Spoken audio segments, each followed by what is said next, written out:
guest in the studio. However, before we welcome him, Harry, welcome back. Thank you very much. Yeah, looking forward to it today. Yeah, I've not been here for a while. It's been a few weeks. Yeah, myself, Zayden Oliver recorded an episode recently. But yeah, for you, it's good to be back for you. Yeah, definitely. But anyway, we have got a guest in the studio, Robbie Simpson. Welcome in. Thank you. Thanks for having me. No worries. By the way, Robbie has travelled very far for this, so it's going to be an absolute belter of a podcast, I'm sure. So, Robbie, do you want to start us off then with like the early days that you had playing football? Because I know that you played for Norwich and you made your first team appearance at 16. But could you talk to us about like the first memories you had of playing football? The first memories I ever have of playing football was in the back garden with my brother, who's a good few years older than me. And he always used to put me in goal when his mates came round, and they just used to pepper me and kick the ball as hard as they can at me. And one time he actually broke my wrist. I saved the shot, broke my wrist. That's probably my first memory of football, to be honest with you. Playing in the back garden with my brother, him and his mates bullying me, breaking my wrist. But that was it, really. The fact that I played football with my brother, who was 8 years older than me, it set me up, I think, for actually what was to come, because I ended up playing for Nebworth, where I grew up, 2 years above my age. And that was a real start of my football journey. And from that moment on, really, I knew that I was good because I was playing years above myself. Yeah. And it's all I ever wanted to be at that stage. From the age of 3 onwards, really, I was kicking a ball around, which sounds crazy now. I've got a 2-year-old son, and to think in a year's time he's going to be 3, and to think that's my earliest memory of kicking a ball around is crazy, really, to think like that. Who were your role models then growing up? So obviously myself and Jamie would have had our role models growing up as well. I mean, mine was kind of Harry Kane quite often, but who did you sort of like base yourself off or look up to try and get to that level when you're older? Beyond my brother and my dad, so beyond them two, my first sort of professional footballer I looked up to was Dennis Bergkamp. I'm a big Arsenal fan. I was waiting for that. So yeah, I absolutely loved Dennis Bergkamp. For me, he changed the role of English football being a 4-4-2, 2 up top, big man, little man. He's the one that changed English football for the better, the first one to do so, in my opinion. Kind of like that false 9 or the number 10. Yeah.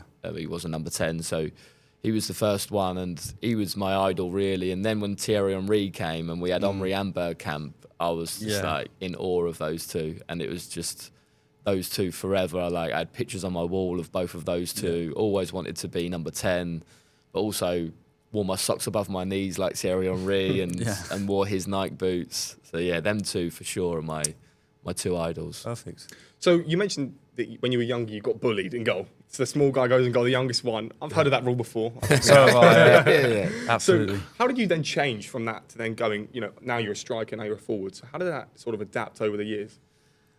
I think I was always a forward, really, at heart, always a goal scorer. I played midfield a lot when I was young, and actually as a 16-year-old I was a midfield player. But I always was desperate to score goals, just so hungry to score goals. I used to score on my Sunday league team for Nebworth, for example. I used to score like 40 goals a season. Wow. And you're one of those. I see them in the league scorers. Someone's got 40 goals every year. Yeah.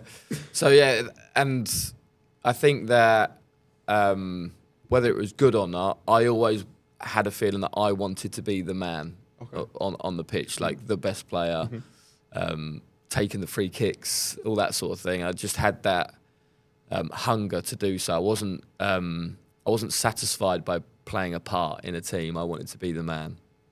So, moving on to your youth sort of spell at Norwich City, it says that you spent your youth career at Norwich and then obviously moved into non-league football with Cambridge. You didn't make a senior appearance for Norwich, it says, but you credited the early development that you got and that you obviously given the stepping stones to obviously go on to then. Yeah, I was fortunate because at that stage Norwich had an academy in Potters Bar, so not far from Nebworth where I grew up. And there was a bit of a rivalry actually between the Potters Bar Academy and the Norwich Academy that was based in Norwich, and we used to play each other once a year, and it used to be a tear-up, to be honest with you. We used to hate each other.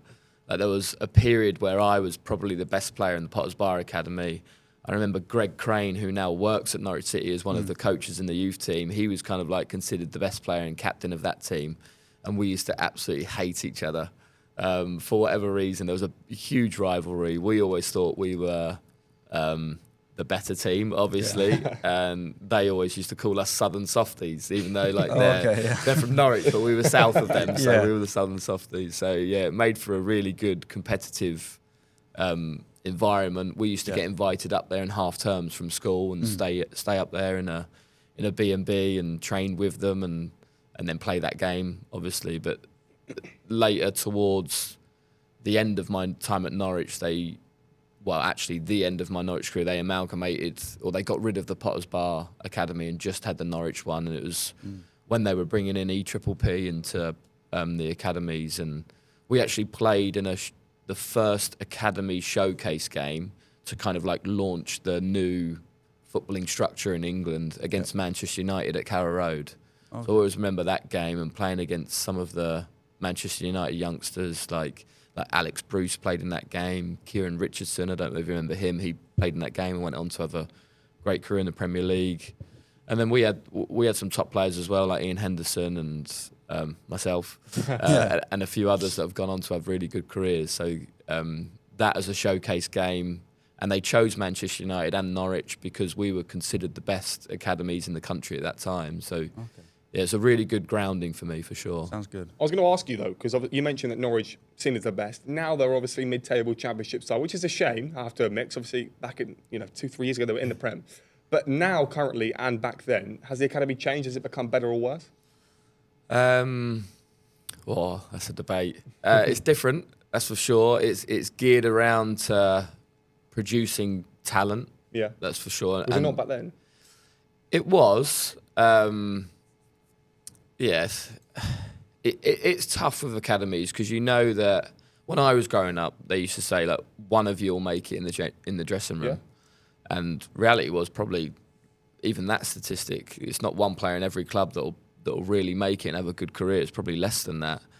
And we got told we had to eat, breathe, sleep football, and like a robot. Yeah, pretty much. Yeah, and if you wanted to be that one player, nothing else could be on your mind. And we all kind of bought into that, to be honest with you. And but the reality is, we all bought into it, and still less than one of us will make it. Yeah. So it's, I don't necessarily conform to that anymore. And I think nowadays, actually, with the player care that's involved and the statistics that are out there, and we still have some really sad cases of lads being released from top academies going on to unfortunately commit suicide and stuff like that. We still have those cases, but it's definitely getting a lot better into thinking of these young lads as people and not just robots in a machine how can we get one of these into our first team to make us a load of money in the end? Well, make us a better team, but then make us a load of money. It's come away from that, and it's very much moving towards a person. Who is this kid as a person? How can we help them grow? And then hopefully in return they can become a really good footballer and help us grow. So I think it's changed for the better now.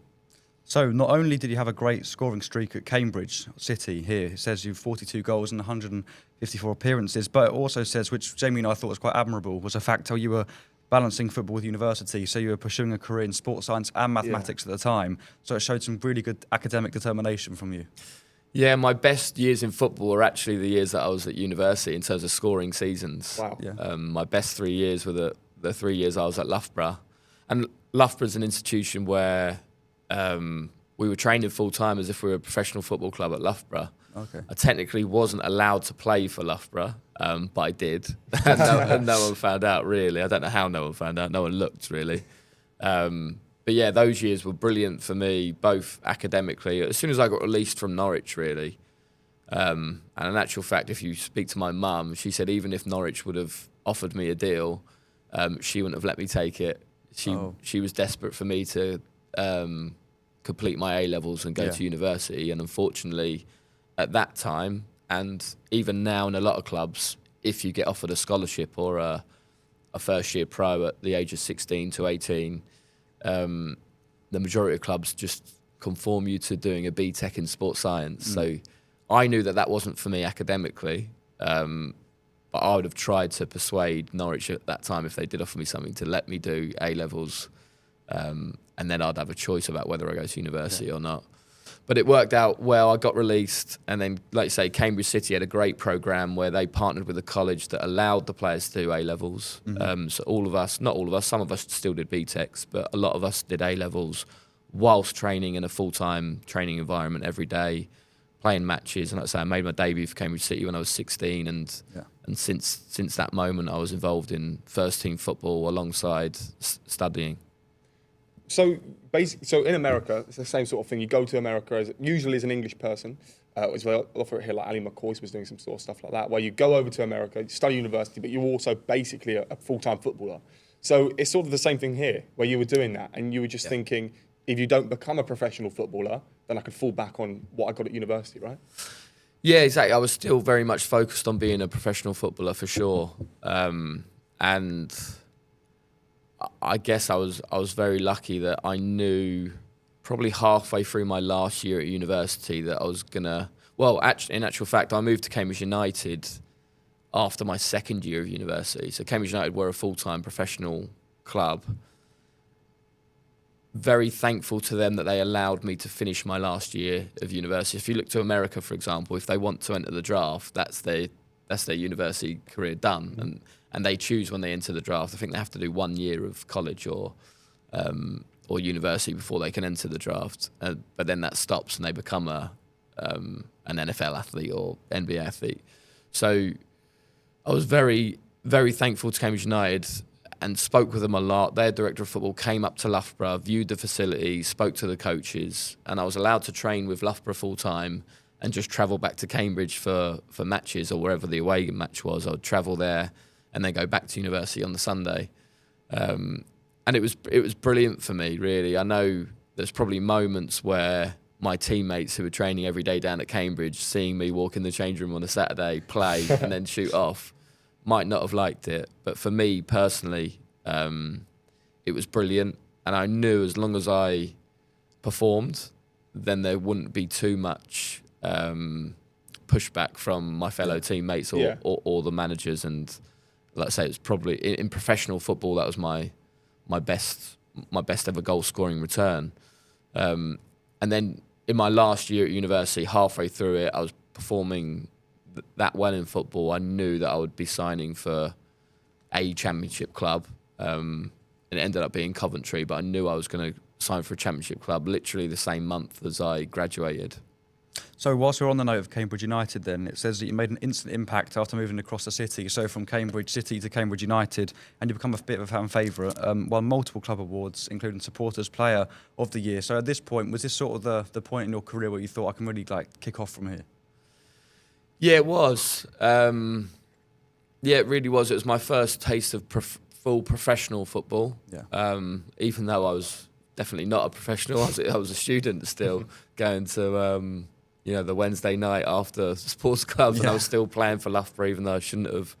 But yeah, it was. I knew that I was good enough to be a professional, and I wanted to give it another go. I'd had a couple of setbacks, I'd say, obviously getting released from Norwich and then spending some years at Cambridge City thinking I should have got a chance at a professional club, but never happening until Cambridge United came along.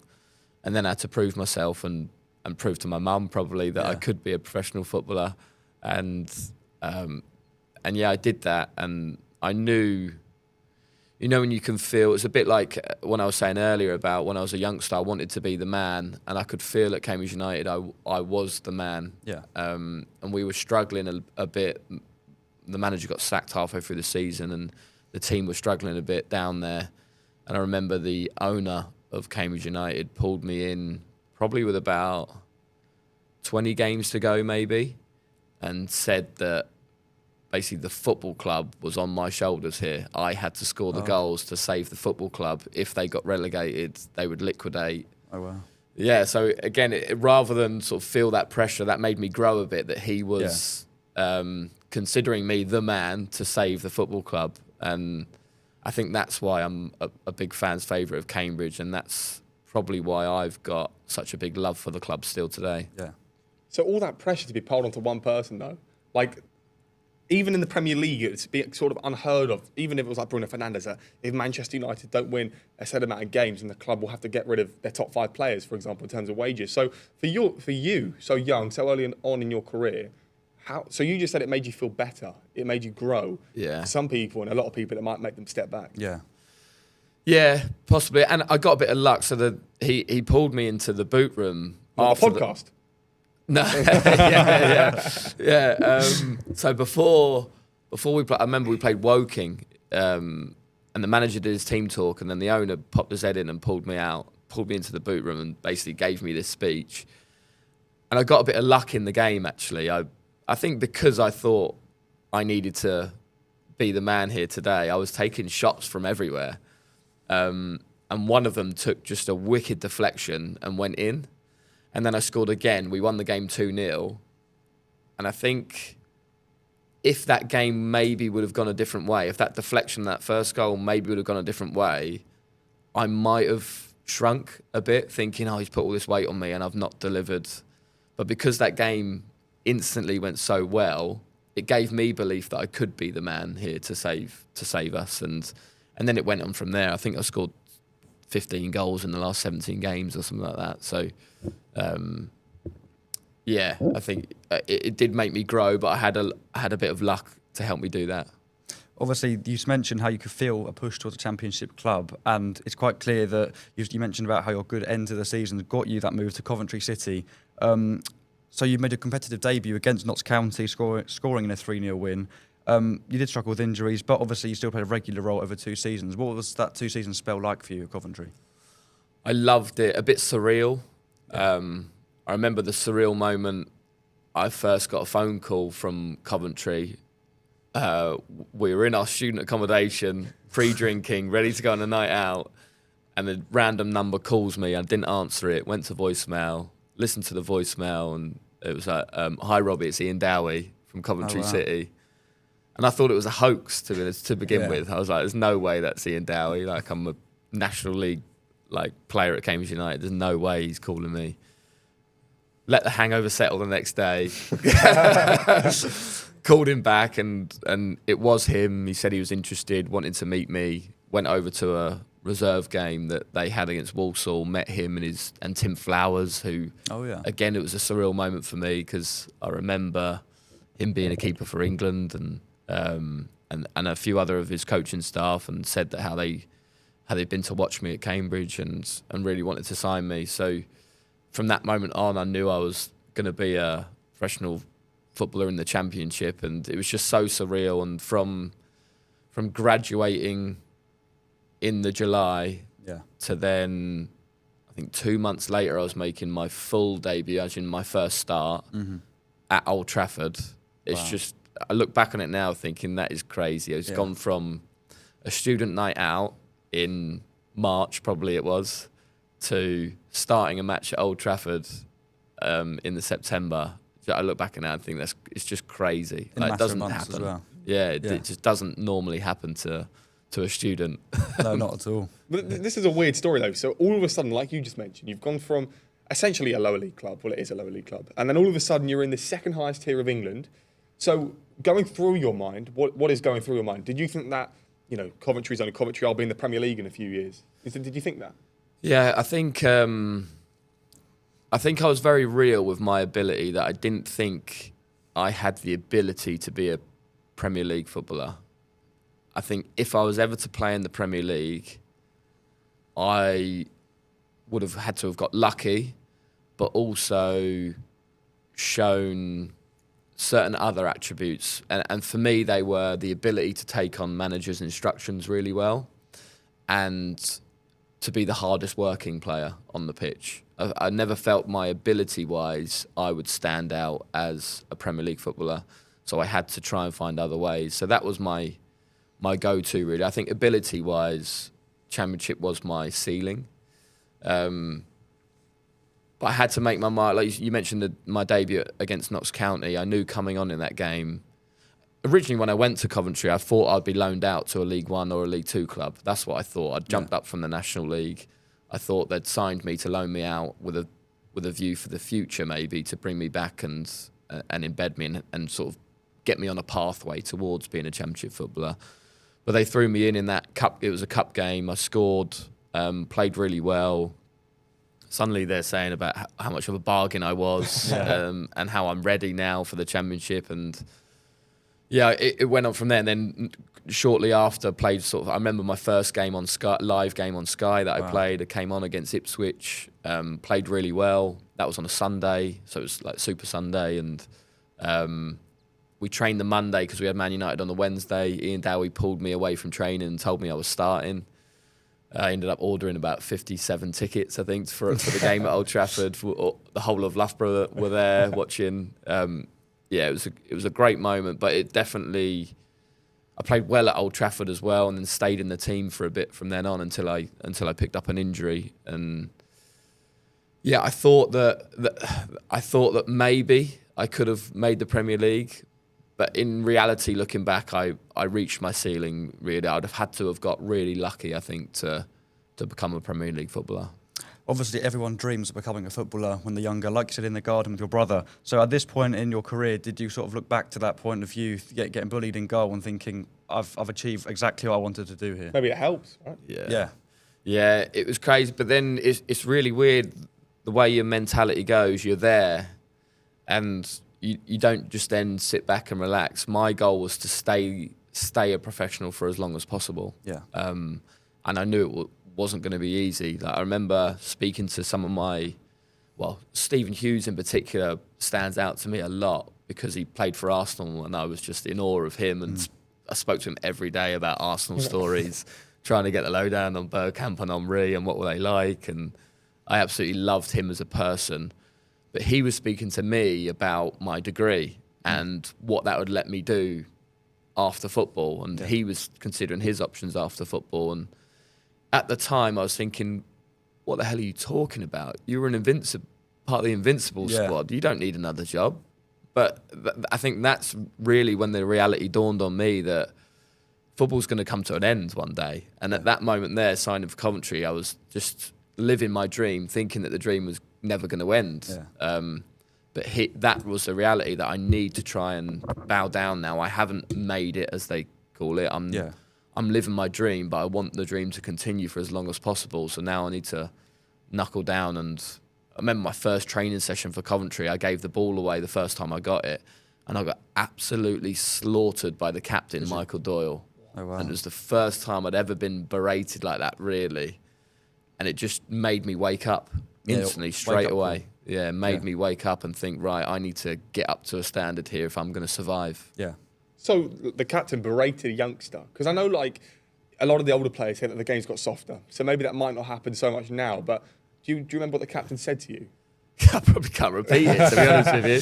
But it was in front of everyone else. Oh yeah, it was during I went to pass it to him, gave it away. He was an Irish, fiery guy. I was thinking of Roy Keane. He's very much like a Roy Keane character. You love him or hate him. Yeah. And I guess some people might have, a bit like when the owner at Cambridge pulled me in, some people might have shrunk then and avoided trying to pass to him again. But yeah, it made me wake up and realise where I was and where I am now.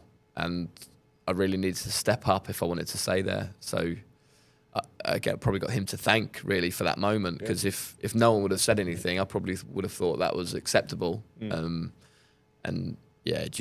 needed people to demand of me to get the best out of me, really.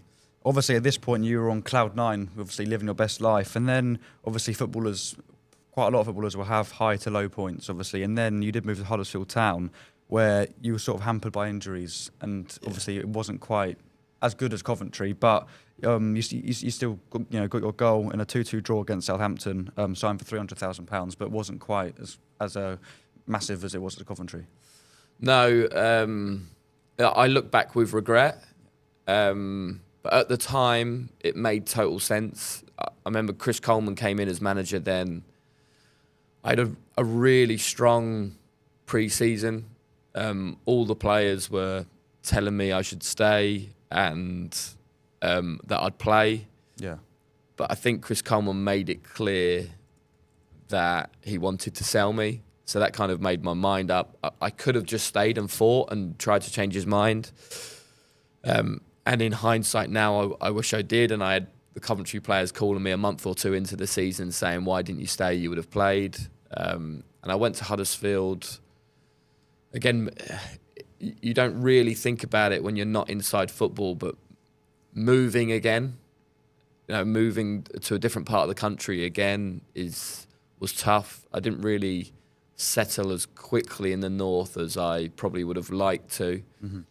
I picked up swine flu at the very start, which killed me. Yeah, you probably weren't around when it was. Yeah, I've heard of it. But at that moment, swine flu was going around, and I picked that up, and that really knocked me physically.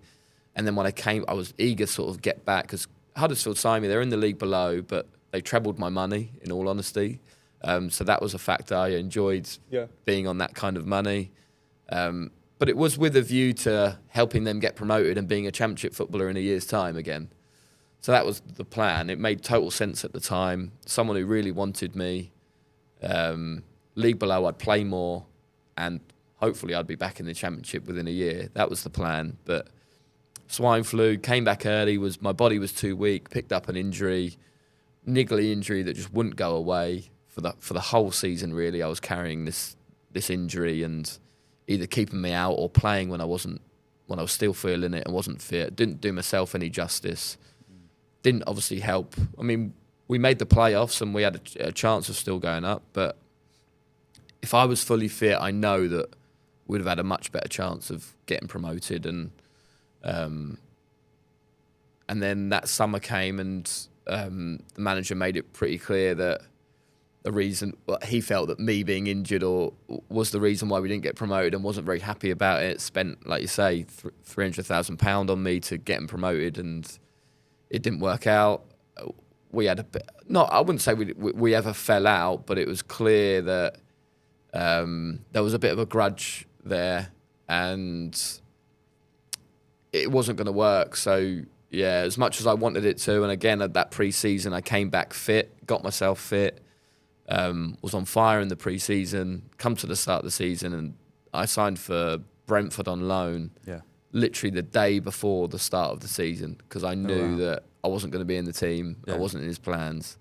So I went on loan to Brentford and for the season, and then even though I was still signed to Huddersfield, went on loan to Oldham the season after that and eventually made that permanent. So yeah, unfortunately with Huddersfield, that one season was my only season. It was plagued by illness and injury, and then never really got a chance. I never started a home match for Huddersfield. Oh, really? Wow. Yeah, which is like crazy that I never got the opportunity to do that. Yeah. So, you mentioned three clubs there, Brentford and Oldham followed, but in terms of getting signed for £300,000, well, firstly, an outrageous figure for someone who's still quite young in their career. And I know back then it'll probably be a bit more in today's money and markets, right? So, but getting signed, what was that like? Did you get a phone call? Was it an email? Was it a fax machine back in the day? Yeah, Lee Clark, manager at the time, called me. It was weird. I was going to Vegas with my wife. You have so many funny stories. Yeah. And they were going to fax over the contract to my hotel. I told fax, yes. Yeah, in Vegas for me to sign and then fax back. But they didn't. They said, we'll just wait till you get back. And then I got another phone call from Norwich again. So the CEO at Norwich called me, wanted me, offered me more money. Obviously, it was back down south, or closer to home anyway. So I was tempted. In the back of my head, I was always thinking, yeah, but you released me. Yeah. So now I'm going to have the pleasure of saying no. Yeah. So that was always in the back of my head. But when they offered me more money, and again, they really wanted me, the ultimate factor really was I actually really believed in Lee Clark. And I didn't quite believe in Brian Gunn as a manager. Lovely guy, like top guy. But I didn't believe he had it in him as a manager to get promoted straight away, which is what I want. I wanted to get back to the Championship straight away. And I felt like Huddersfield had a better chance of doing that. I was half right and half wrong. So obviously Brian Gunn got sacked. Paul Lambert came in and they got back-to-back promotions to the Premier League. So in hindsight, they offered me a 3-year deal. So I would have been a Premier League footballer. Yeah. 2 years later. So Again, in hindsight, I should have signed for Norwich. But at the time, it made total sense to sign for Huddersfield. It just didn't work out. And then your loan spell, obviously, to Brentford, you signed, you said, the day before the season begun. And you played quite a strong, pivotal role there. You know, scoring 8 times, despite often being brought on as a substitute. So you weren't really given any starts there at Brentford. Yeah, I was given 18 starts. I started the season on the bench because I'd literally only met the players the day before the first game. But I came on and did really well. And then the next 6 games, I think I scored 4 in the next 6 games that I started. Oh, wow. So I started the season really well. And again, I picked up a hamstring injury. Again, a niggly one that just wouldn't really go away. And I've kind of learnt my lesson from Huddersfield. I stayed out. And I had because I started so well and then I was out injured. I had the manager pressurising me to get back fit. And I was kind of a bit standoff saying, no, I've had this type of niggle before. You won't get the best out of me if I come. I need to get it 100% right. There's a bit of fear factor in my head there as well. So I had to wait. It was probably why I didn't start as many, and then when I was used, I come on as a sub quite a lot. So yeah, it's I look back on my time at Brentford really, really fondly. Actually, I loved it at club, and particularly it was the start of Brentford changing. Like there was it was the first year of the new ownership, which obviously is Matthew Benham. Matthew Benham, ever so successful. He invited us into his. I guess you could call it a place of work, but he's obviously into the algorithm of gambling and statistics in that sense, and that's how they sign players, basically on statistics. So it was really, really interesting time for the football club, and I loved being a part of a change in a football club. It's broadened me into how something could be done differently in football. And I look back on my time there really fondly as a player, but also just as a football fan and just increasing your knowledge of how football club is run. Absolutely. Yeah, I loved it. But when you go into a club as a loan player, I mean, obviously you've done that with Brentford and you were there only for a year. So knowing that you probably won't get an extension on that contract to sign for Brentford permanently, and that sort of goes for like every footballer. So what is it like to go into a new dressing room? Is it a bit intense? Is it because you've got to make a good impression because you've been brought in to make somewhat of a difference? Yeah, it's kind of that moment was, I guess, different to when I signed for Coventry. Rather than, again, I had to prove myself, but in a different way. So at Coventry, I went in, I had to prove that I could get up to the standard at that level. Whereas when I went from Huddersfield to Brentford, I kind of had to prove that I was above the standard and actually drive the standards myself. So I became more of a leader, I would say. And again, that makes it harder when you don't play as much and you get injured. Yeah. It makes it really hard to be a leader. But I felt like I drove standards at that football club, even when I wasn't playing, really. I felt like I was one that other players would perhaps look to because I had played in the Championship. And Brentford was a club that come up from League Two. So they were a League Two club playing in League One at the time, really, when I went there. Although they had a good season in their first year at League One.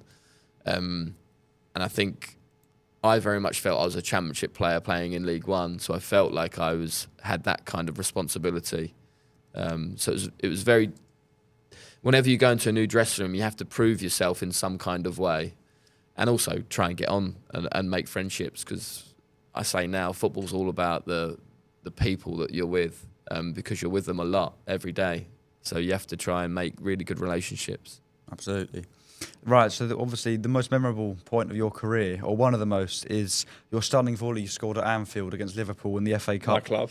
What was it? Yeah, Jamie's club. What was it like to go to? Because obviously you said starting at Old Trafford for Coventry was something, but then to score a volley at a stadium like Anfield with all those obviously memories and achievements. Talk us through that. Yeah, there was a lot going on at the time, actually. Obviously, my parent club was still Huddersfield. Yeah. I'd been on loan to Oldham for for 3 months, I think from September to the December. My loan had finished. And it finished at the time, it was the game before in the FA Cup. So we took Southend to a replay, I think it was Southend, and I wasn't able to play in the replay. And both clubs knew, the draw had been made, so both clubs knew the winner would play Liverpool at Anfield. Yeah. And I went to watch that game, not able to play. We won. Anfield's on the horizon. Oldham wanted me back. Huddersfield were playing hardball. Yeah, really. I can So imagine. yeah, previous loan, Oldham paid half of my wages, and they let me go. And they wanted my full wages, and I actually had to say to Huddersfield, look, I'll make up the difference of whatever Oldham are willing to pay, because I want to go out and play for them. This time around, I wasn't going to do that, because that would have been a lot of money for me. Yeah.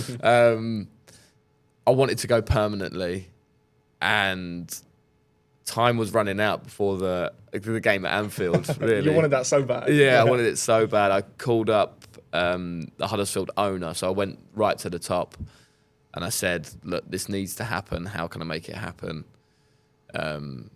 Again, I told him that I would be willing to forfeit a certain amount of my wages to be able to make it a permanent deal. And in the end, the three clubs came to an agreement, and I signed permanently. And then it was just a matter of whether we could get it done in time before the game at Anfield. And we got it done literally like 5 days before that game.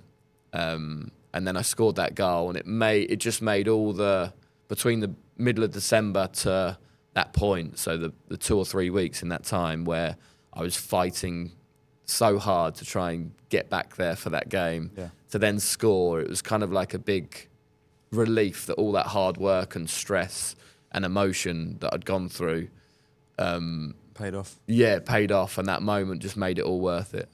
So going to Anfield then, the whole experience of that, I've seen it before in Liverpool when they do the behind the scenes, but to be there as a player, I suppose every second you're just taking it all in. It was unbelievable. The moment walking out, shaking hands, and then the moment You'll Never Walk Alone starts, and then you've got the cop end holding their scarves up singing. And to begin with, the Oldham fans started booing. But then 30 seconds in, they'd stopped booing and they'd started singing. And then the whole stadium was singing You'll Never Walk Alone. Goosebumps. Yeah, total goosebumps. I ended up, without even thinking, singing. Yeah. Really? Singing along. I was like, I'm singing here. What am I doing? Like, it was such an unbelievable moment, and I'd never ever felt that before. I've never, even in big games like at Old Trafford, I'd never had that feeling where, like, hair standing up, proper goosebumps, singing along with the fans as I'm about to get ready to start a game of football. It was, it's a special place, that's for sure. Can I just ask, because I know we have a few Arsenal fan mates, and you know what they're like. I know you are an Arsenal fan, so I know you're not going to be... Be careful. I know you're not going to be the one that I'm talking about. But a lot of the rival fans say that Anfield has speakers, so the atmosphere's not great. So obviously you've been on that pitch. True or false? Is there speakers that play a part? I know that there is, but surely... I don't know. No, I don't know. I really don't know whether they're speakers or not. But you couldn't hear it. You couldn't hear this. Anfield was loud enough. Yeah. Because people say Anfield's the worst noise in the league. Yeah. It's not true, is it? Well, whether our fans did join in and it was just speakers, I don't know. But yeah, for me, I didn't notice any speakers if there was, and there was certainly a really good atmosphere before the game. It was a special night as well, because I believe it was Gary Ablett who passed away, so there was a moment's silence as well, and I think people. It was a Friday night game as well, which I think night games always maybe produce a bit better atmosphere.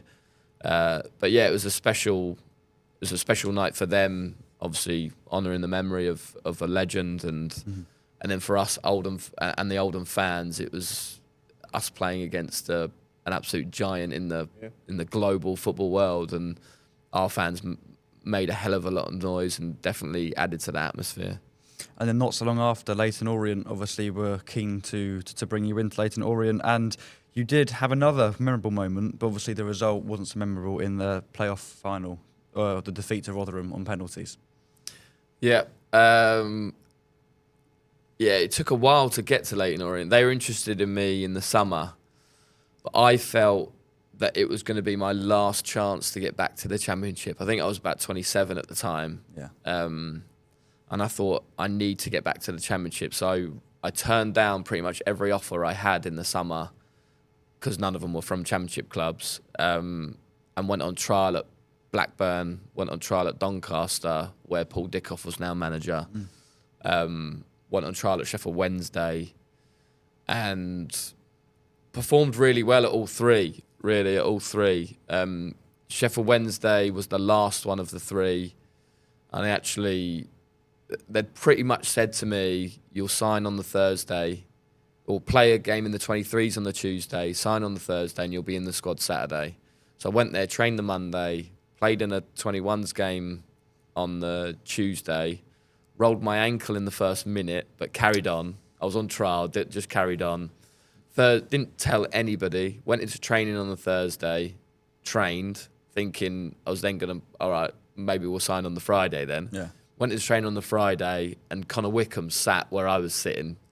The Palace striker? Yeah, so they'd signed Connor Wickham that morning rather than me. So that kiboshed that. But Doncaster, Paul Dickoff obviously had me at Oldham, really liked me, wanted to sign me. But there was we're waiting for a takeover to go through. It was at the time where Louis Tomlinson from One Direction was meant to be taking over and putting some money in. But that was just dragging on and on and on. Blackburn was the one that I was desperate to sign for. Gary Bowyer was a manager. Really liked him, got on really well with him, performed really well in training. He really liked me. I could tell that he wanted to sign me.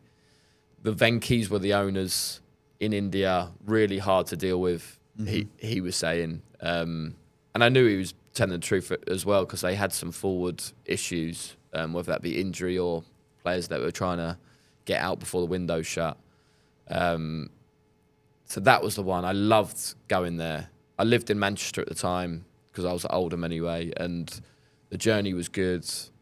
Wife had a job up there. It was just, they were in the Championship, had some friends there, previous teammates like Scott Dan and Leon Best. Yeah.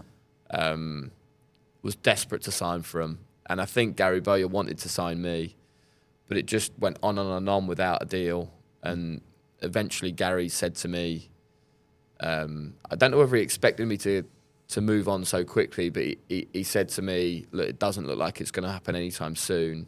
You probably need to go and find another club. But he said, but you can carry on training with us and wait if you want. I didn't really want to wait, so I told him that I'm going to offer to play for Leyton Orient for nothing. And I could see him then almost stop me. But in the end, he let me go. And yeah, I offered to play for Leyton Orient for free. Yeah. Just until the January. Yeah. They wanted me in the summer. They were top of League One. So I thought, right, this is the moment. Go there, offer to play for nothing, wait for your chance, because obviously they were doing really well. Yeah. Get in the team, stay in the team, and then you could be a Championship player next season. And yeah, that fell at the final hurdle with the playoff defeat. Unfortunately, if we'd have gone up, Russell Slade said he would have kept me, but we didn't, and he didn't keep me. We didn't even ask the most important question about the Liverpool game. Did you swap shirts with anyone? I swapped shirts with Martin Kelly. Okay. I knew Martin Kelly from Huddersfield. He came on loan to Huddersfield and kept in contact with... He actually came on loan before I was at Huddersfield, the season before I was at Huddersfield, but he kept in contact with quite a lot of the players, and we always used to meet up socially, and he always used to come along. So I knew him really well. So I swapped shirts with Martin Kelly that season. Obviously, we played Liverpool the season after in the FA Cup as well at home and beat them. Yeah. And I got Jordan Henderson's shirt. Wow. He came on loan to Coventry when I was there from Sunderland, so I kept in contact with him. So I swapped shirts with him on that night. Do you speak to them? Like, is it just like a brief "have my shirt," or do you have a conversation with some of them? Yeah, we spoke. Yeah, spoke before the game and afterwards. We don't speak so much anymore. Definitely, we don't really speak anymore. I think he's probably changed his number or just ignoring me. But yeah, he's a lovely guy, Jordan. Really lovely guy. Kells, like Martin Kelly, I still speak to every now and again because we've got some mutual friends. He was at Palace with Scott Dan, who obviously I was at Coventry with, and Blackburn for a bit. So still speak to Kells a little bit.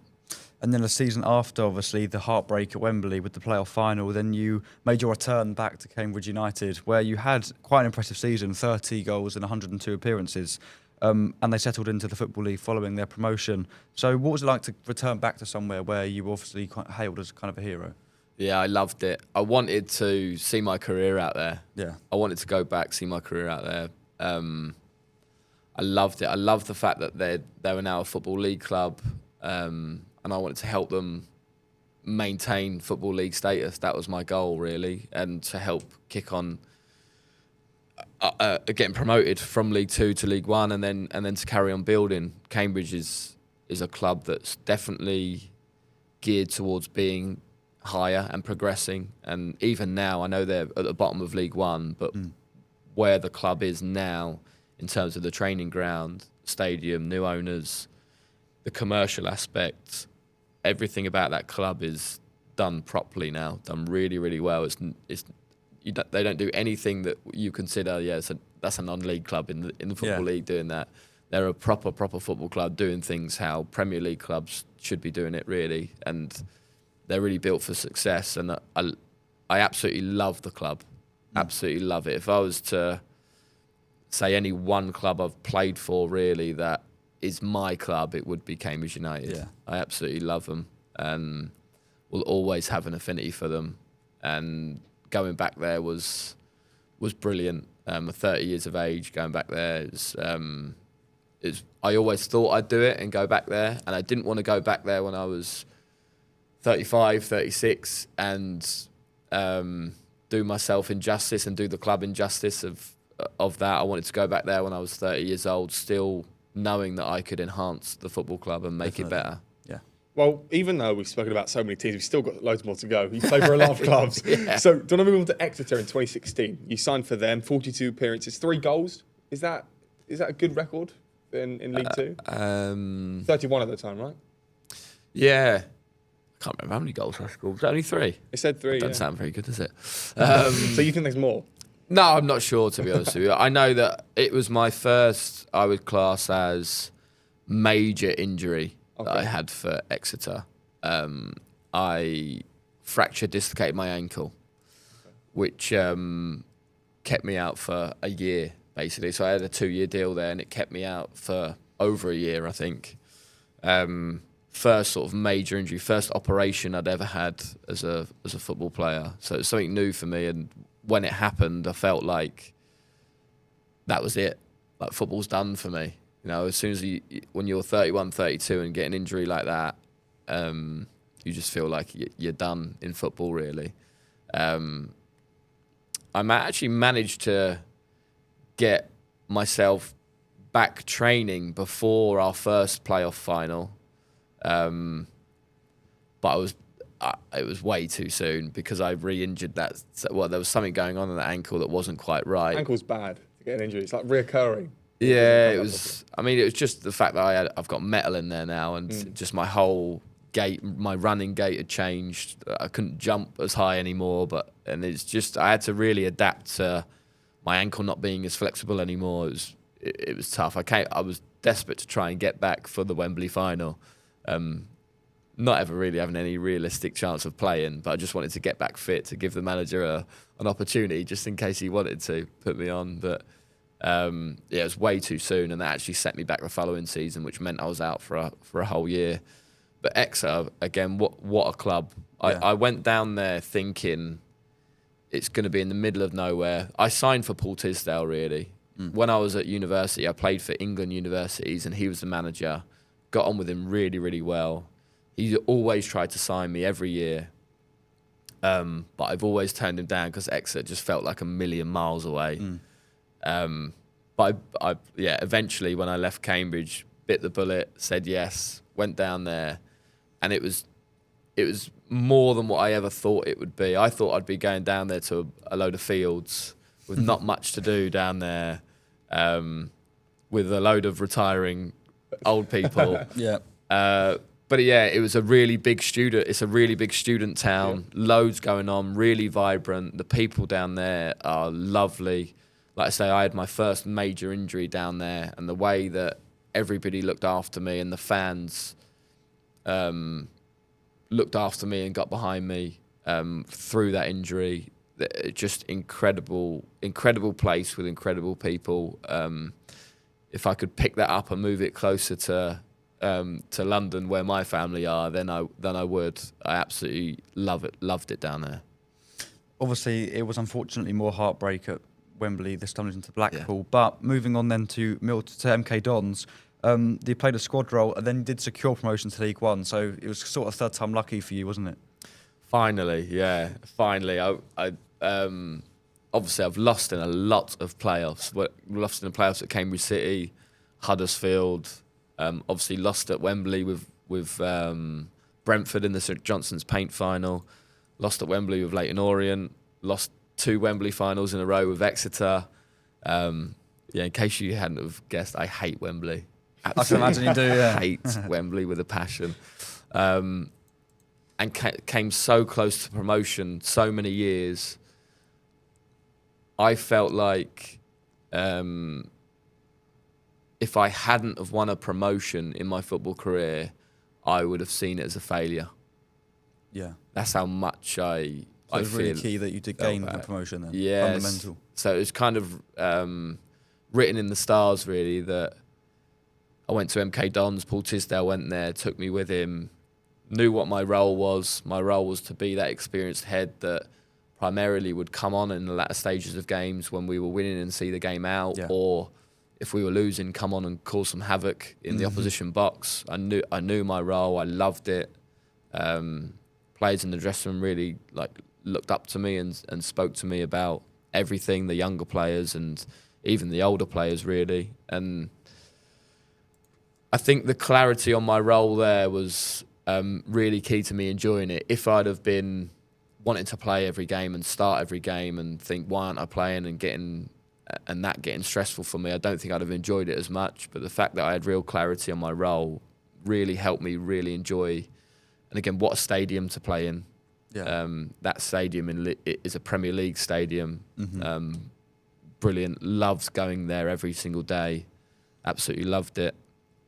And then, it was kind of fate. Last game of the season, it was a showdown between us and Mansfield. It was winner takes all. Whoever won got in the top 3 and got promoted.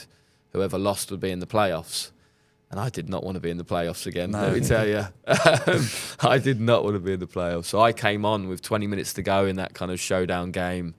And to this day, I still have MK Dons fans and my teammates at that time bring that last 20 minutes up, because I literally held the ball in the corner for about 18 minutes of that 20 minutes. Can't blame you for did that. not let it out. No. So, yes. And then when that final whistle went and we got promoted, I remember breaking down in tears, just thinking, my career's not been a failure, because that's how I would have felt it. And 100%. All my family were there that supported me all throughout my career, were there. And I guess I kind of knew that it would be the end of my professional football career as well. Yeah. I knew that it was time for me to move away from professional football and pursue other things and drop down to part-time football. So for that to be my last game in professional football is everything, really. Yeah.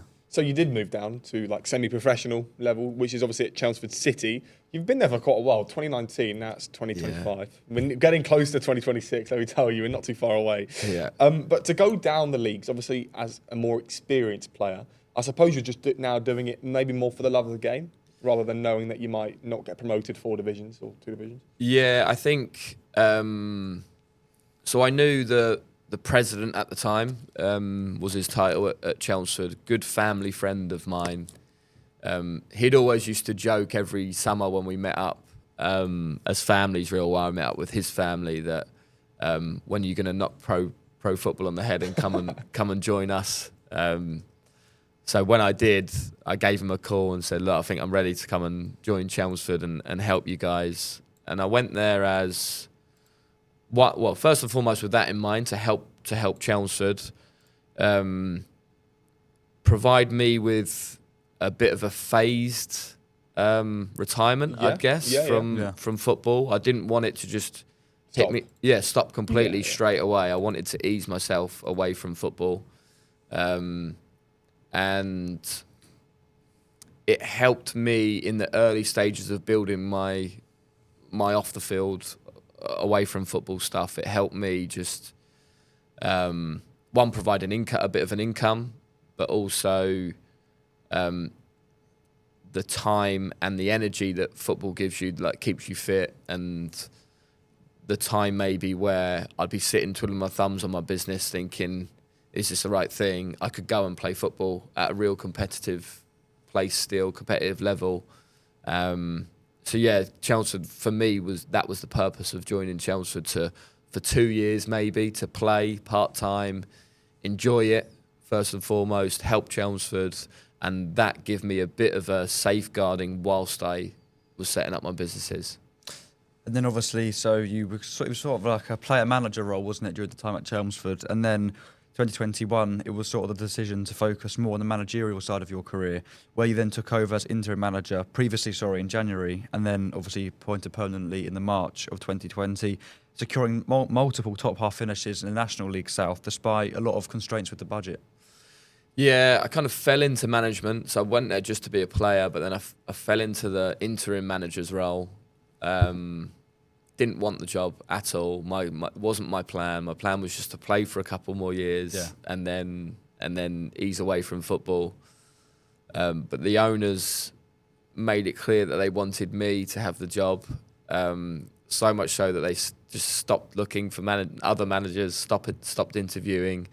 At the time, actually, I was helping them interview managers and suggested a couple to them, but they didn't progress it. They were like, "Well, we want you to have it," and just over and over again, and basically squeezed me into submission. And I eventually took the job, like I say, in March 2020.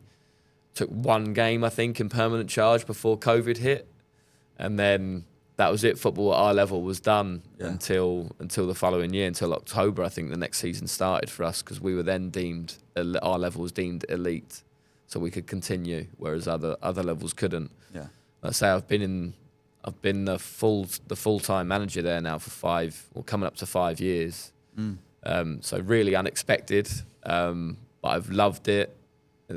Obviously, COVID took its toll, but also the owner at the time had spent a lot of money trying to get Chelmsford promoted, and I think he'd had enough of putting that much money in without any success. So they appointed me, and then they hit me with, "Oh, and by the way, we're going to reduce the budget by quite a significant amount, and we need to be a sustainable football club." But I was happy with that. It was a new challenge, a bit like. I reflected on when Brentford changed their philosophy. Yeah. And I got quite excited because I'd seen that in Brentford and how obviously it turned out for them. I got quite excited about being part of something new for a football club, a new way of thinking, a new philosophy. That actually got me excited to be a manager and be part of that. Whereas before I just didn't want to be a manager. Now I was helping build something. And that for me, building something was the key really, from scratch essentially.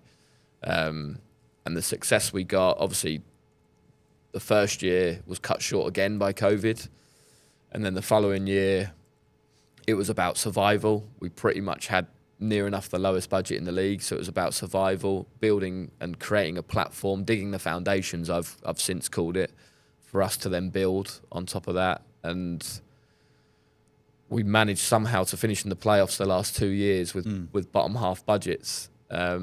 This year we probably got a mid-table budget and we're just outside the playoffs, but I'm still hopeful that we can sneak in there at the last minute, and then who knows, maybe I'll be finishing my managerial career on a promotion. Maybe. So in terms of you being the manager there now, I mean, 5 years is a long time for any sort of level, but obviously the lower down you go, managers tend and players tend to stay a bit less. So to be a manager, 11th in the league, it's been quite a positive season, and obviously there's quite a few points between you and the playoffs, but if you have a good run at the end of the season and the other clubs sort of fall back, then you may be there. Yeah, exactly. Yeah, I think before Tuesday, we played Bournemouth on Tuesday. We were the favourites to win the league at the start of the season. We were 11 points off the playoffs in 9th, and if we'd have won that game, we'd have been 8 points off the playoffs, still in 9th, I think. I don't think we'd have jumped to 8th. But we lost, so we're still 11 points off the playoffs, as we were. We think we know what points tally we need, and it's still very much achievable. We've got 2 really tough games coming up against teams right up there at the top of the league. Professional football clubs at our level, which is where the level's changed to now. When I first took over as manager, I think we had 1 professional club. and now we've got 6 or 7. So it's changed completely and got much harder. But yeah, we've not given up on this season, that's for sure. We feel like that the points tally we think we need is still achievable, and we'll be trying to do that. So I think you know that I've announced that this will be my last year as a manager. Indeed. So I'm really desperate to go out on a high, just like I did with my playing career. Absolutely. And I'll be giving it, and the players will be giving it everything to do so. Best of luck with that. Thank you. Best of luck. So last thing from me, do you think then, looking back to 3-year-old you in the garden getting pelted out by football, getting bullied in the goal, would be proud of the career you've had? Yeah, absolutely, yeah. Like I say, if you go into a school playground, the number of boys that would choose to be a professional footballer is probably 99% of them, really. Yeah. So the fact that not only did I become a professional footballer, but then I stayed in the game for so long, incredibly proud. Still think about that Anfield goal all the time. Still thinking about beating Man U at Old Trafford. Still think about that, my last game, where I got promoted with MK Dons. And then as a manager, the times that I've had as a manager, last minute goals or putting a game plan into place that really works and beating teams in leagues above us in the FA Cup, for example. And football can give you, it gives you moments and memories that I don't think can be replicated anywhere else. No. So I'm gonna miss it, but yeah, I look back on all of those that I've got them memories in the bank, and yeah, I've absolutely loved football. It's given me everything really in my life to date, and set me and my family up really with what we've got. So yeah, I'm really thankful to football, and yeah, look back and really proud. But I've had to work for it as well. Yeah. I've had to work so hard to have that. So it's not just been given. It's not just been given to me. Not on a plate at all. So yeah, that's where the pride element comes in. That I'm really proud that I've been able to achieve that.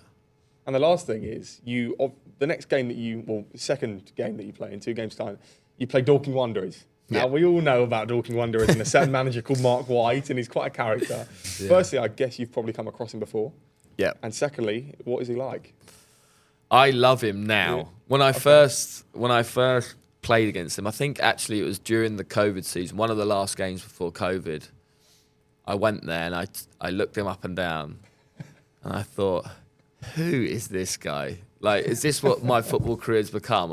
I've been a professional footballer for 15 years or whatever it is. Now I'm manager, and I'm at a level where this guy's a manager of a team that I'm competing against.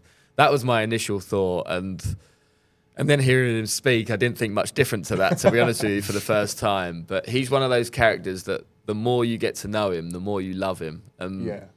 We speak fairly often, actually. I really get on with him really well. There's charity games that get held at Dorking every year that I go down and play in, and he manages one of the teams. It's a team for the TikTok stars, actually, that he manages. And then we manage I don't manage. I play in a team full of school teachers, really, of a girl that committed suicide. So we play in that every year, and speak to him regularly about football, and always asking for players on loan. And then he tells me how much they're on, and I say, okay, maybe we're fishing in the wrong pond here.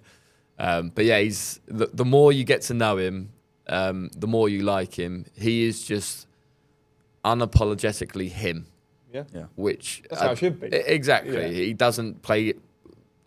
He's got no sort of filter. We can tell. He says what he thinks, and he's just him, which no one can hold against him, I don't think. Well, Robbie, thank you very much for coming on. We always end it on here. We do, with the a handshake. So thank you very much for coming on. Thank Harry, you. Thanks for having me. Being a great host. And across the table. Thank you, Robbie. Thank you very much, Robbie. Absolute pleasure. Cheers, guys. Thank you.